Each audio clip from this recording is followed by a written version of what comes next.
So,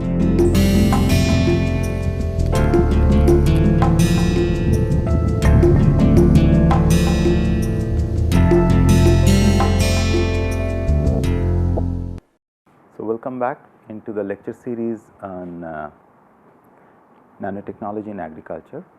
So, as of now we have talked in depth about the seed treatment with iron pyrite. The reason to stress upon it is that there are very few studies as of now which has seen the whole production in the field post seed treatment. As a matter of fact, seed treatment as such has been studied with nanomaterial mostly in terms of germination, how it influences the germination. But to see the whole spectrum of growth in terms of germination to emerge and analyzing the final product, hardly any study is there, almost none, at least which are published.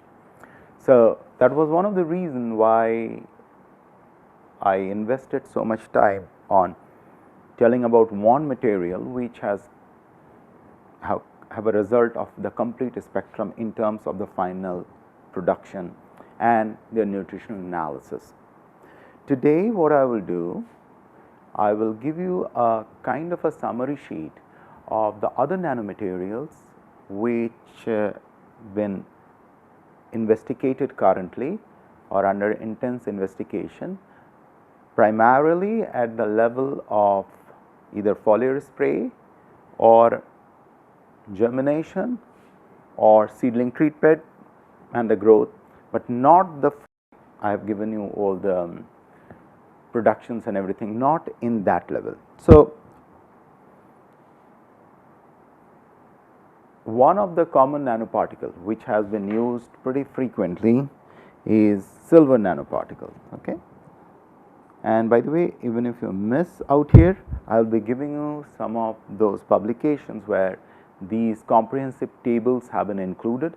So, you can really refer to those tables and you can check the cross references, and you will find there are quite a good number of studies which has come from India, and they are really pretty neat studies and you will appreciate. And there was one which you will like, which is on hydroponics.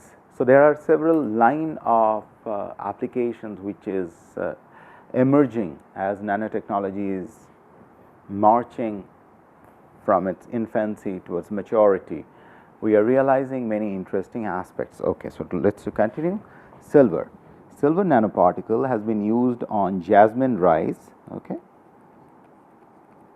on jasmine rice seed priming, and it has been shown to enhance germination, representing germination by G, enhance germination, and it also promotes termination of aging in seeds. In other words, as we have mentioned earlier, that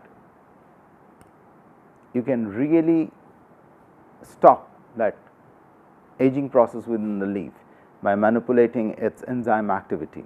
That is precisely what silver does, and silver is an antibacterial and it has several other antimicrobial activities. Okay.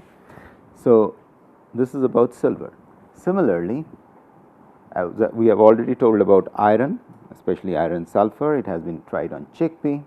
Similarly, zinc has been tried for a seed priming which increases seed weight and other aspects. Similarly, calcium, multi-walled carbon nanotube. Okay. So, zinc, calcium, multi-walled carbon nanotube. So, these have been treated as a seed priming which has been shown to increase the stress tolerance. This is another area where people are working, and you will have all the references coming up in the publication. Similarly, we have talked about iron pyrite, where you have chickpea, spinach, beetroot, carrot, fenugreek, alfalfa, mustard, sesame, rice, and the whole range. Okay. Similarly, if we move on to cerium oxide, another very important nanoparticle in terms of its biomedical application. It has been tried out in radish germination, but it has a negative result. It has shown it retards the germination, but that has its own advantage. because this is a very similar result what we have observed with spinach. It retards or it slows down the germination. Why it slows down the germination? This is an interesting question which we try to answer, because if you remember what promotes the germination? Germination is promoted by removing the blockage offered by antioxidant enzymes towards amylase not to function. So, amylase, if you recollect, amylase is the enzyme which is involved in breaking down of starch, which is one of the most important event which regulates the germination process, right. Now, these antioxidant enzymes, catalase, superoxide dismutase, glutathione peroxidase, these antioxidant enzymes prevent the activity of amylase. But then what FeS2 does? FeS2 produces a trace amount of hydrogen peroxide. That hydrogen peroxide goes and breaks down the starch and releases the reducing sugars, and thereby the plant gets ready source of energy pretty fast as compared to the control ones, and it grows. Now, what cerium oxide does? Why cerium oxide retards germination? If you think of it, cerium oxide in nature is an antioxidant molecule. It's a 3-atom antioxidant which swap in its oxidation state from C3 to C4, C4 to C3, is an autocatalytic antioxidant. Autocatalytic antioxidant, and this is what cerium is all about. So, and cerium has been used readily in biomedical research, especially in spinal cord injury, in retinal degeneration of the photoreceptor could be retarded by supplementing the retina with cerium oxide. Similarly, it has been used in cancer patients who are undergoing radiation therapy, because it protects the healthy cells around the affected area of the tumor or the cancer growth. So, if you use an antioxidant, what you are essentially doing, you are adding into that list of 3 antioxidant what I told you, right? Catalase, peroxidase, superoxide dismutase plus cerium. So, you are actually preventing the seed from germination. So, in other words, that gives us a clue what it is. Say for example, you are storing seed and it is a damp weather, and you really have to ensure that they do not get bad. You can use this as a seed storage material. Understand? So, any result what comes, it is up to you where you want to apply it. So, you trace amount of it and it is going to work, because at the nano regime you really do not need a whole amount of it. Okay? So, that is why this piece of information that it retards germination could also be used for seed storage. Okay. So, glutathione peroxidase, catalase, superoxide dismutase plus CO2. This is the battery of which are working. Okay. Now, from cerium oxide, we move on to carbon nanotubes. Carbon nanotubes in tomato has been shown to enhance seed germination. Similarly, water soluble carbon nanotubes in chickpea has shown to increase the growth. Similarly, silver nanoparticle has been treated on fenugreek seed. It increased fenugreek seedlings, it has increased the leaf number, shoot length, root length and wet weight. Similarly, molybdenum has been tried on chickpea seedlings. It has increased the root and nodule number, enhanced development of microorganisms in rhizosphere. Similarly, manganese have been tried on mung beans seedlings. this is the stage what I mentioned, seed or seedling or any other foliar spray or something else. This increase the root length, shoot length, dry weight, chlorophyll, carotenoid content and photosynthetic rate. Citric acid coated cerium oxide in the radish seedling retarded seed germination, but change the seed performance. As I already mentioned, calcium carbonate is tried on peanut seedlings. It significantly improved seedling growth. Magnesium tried on black-eyed pea seedlings. It increased seed weight. Similarly, iron tried on black-eyed pea in hydroponic, foliar and seedlings. It increased weight and chlorophyll content. Zinc oxide tried on mung bean and chickpea seedlings. It increased shoot length and root length and biomass. Carbon nanotube tried on onion seedlings. It increased the root growth. Zinc oxide, it is tried in cucumber in the soil mixture as well on seedling. It increased root dry mass and fruit starch. This is very interesting. So, think about zinc, it increased the fruit starch. So, in other words, you have an ability to modulate the nutritional status of the fruit. Okay. So, now from there we move on to copper oxide CuO. It was tried on water wheat seedlings. It increased its photosynthetic rate. Cu2O, similarly Fe2O3 is tried on spinach in hydroponics. It increased plant biomass, root and shoot. Similarly, zinc fortified core manganese carbonate nanoshell tried on rice in soil. It increased grain yield. It is a pretty complex one though. You have zinc fortified, because zinc is fight against Chyra disease, zinc deficiency, zinc fortified core and manganese carbonate nanoshell. So, it is a pretty complex synthesis process which is directly applied to the soil. It increased the grain yield. Zinc oxide on chickpea through foliar spray and seedling increased biomass accumulation. Similarly, iron tried on wheat foliar spray enhanced photosynthesis, chlorophyll and biomass. So, this list is exhaustive. You really can go on and on, but the fact of the matter what I wanted to highlight here is there are a series of it. So, if we really number the kind of nanoparticle we just now talked about, so if we list them, we talked about silver, we talked about iron, we talked about zinc, calcium, multi-walled carbon nanotubes, carbon nano onions, FeS2, which is pyrite.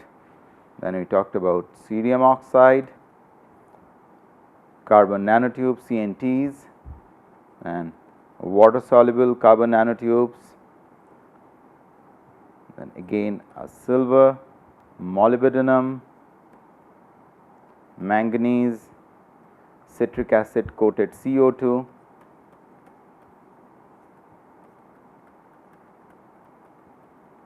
which is acting as a carrier, calcium carbonate, magnesium, iron, zinc oxide, carbon nanotubes, copper oxide, cuprous oxide, iron oxide,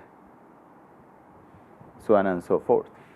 So, if you look at the whole list, it is fairly large, and if you look in terms of the crops where at different stages of it has been tried, that is also not a very small list. In terms of the grains, if you look at it, you have both rice and wheat has been tried out, legumes all over the place have been tried out, different kind of legumes. I am just going by the family. Then in terms of a series of vegetables which have been tried out, similarly you have some of the water weeds and all these things have been tried out. So, if you look from the nutritional perspective, you have starch, minerals and of course roughages and proteins. So, if we talk about where are we heading, the future is in these kind of nanomaterials, which will be dictating. So, there will be a lot of studies which is going to come up in next 20 years or so, and this is going to change the landscape of agriculture. We are heading for a next revolution where beyond will start thinking the word beyond NPK's traditional journey. So, this is where we are heading. We started as a race the last century, 1900, beginning 1900, the rise of NPK, and 100 years, 100 long years, a little more than 100 years actually, as a matter of fact, almost 125 years now about to be, in another decade or so.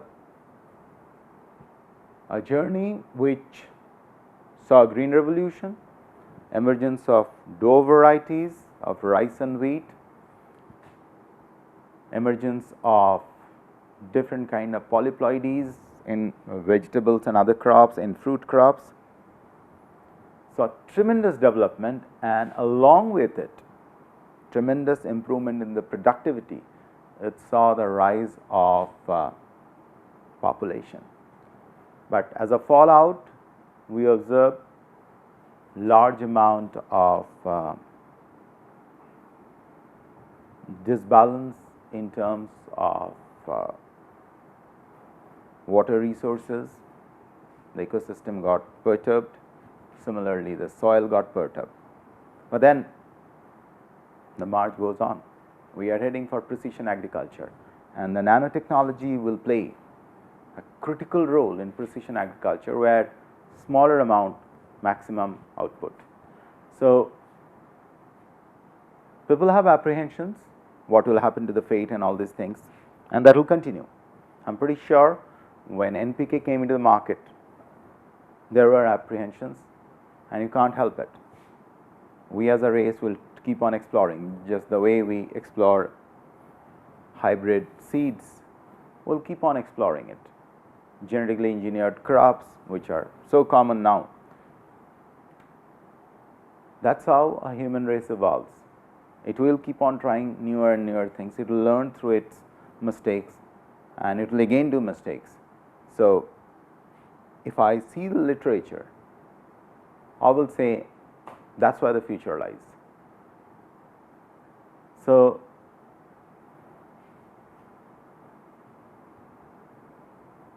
it will not only be concentrated on crops. Already nanomedicine is making inroad into our medical world. There are several nanomaterials which are being used, from magnetic nanomaterial to antioxidant nanomaterial to drug carriers to anti-inflammatory agents, series of them, anti-cancer nanomaterial, delivering drugs beyond CSF, cerebrospinal fluid, into the brain. So, next what we will talk about will be how these nanomaterials are influencing animal productivity, the animal world. So, agriculture, as we have started. So, if you look at the whole spectrum of agriculture, it will be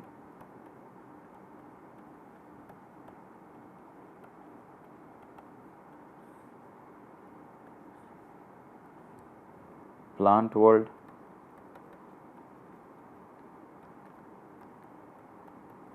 animal world, and within the plant you will have all the categories, like you have the grains, you have the legumes, you have the flowers, you have the trees and all. But before I start the animal world, how the nanotechnology is influencing the animal world, we will talk a little bit more in our next class about how nanotechnology can come very handy in nutrient deficient soils of the world, which covers a huge chunk in Asia, Africa, Latin America, and where fertilizer is exceptionally cost prohibitive. So, I will close in here. In the next class, we will talk a little bit about nutrient deficient soils and the application of nanomaterial, and then we will follow up with the animal productivity. Thank you.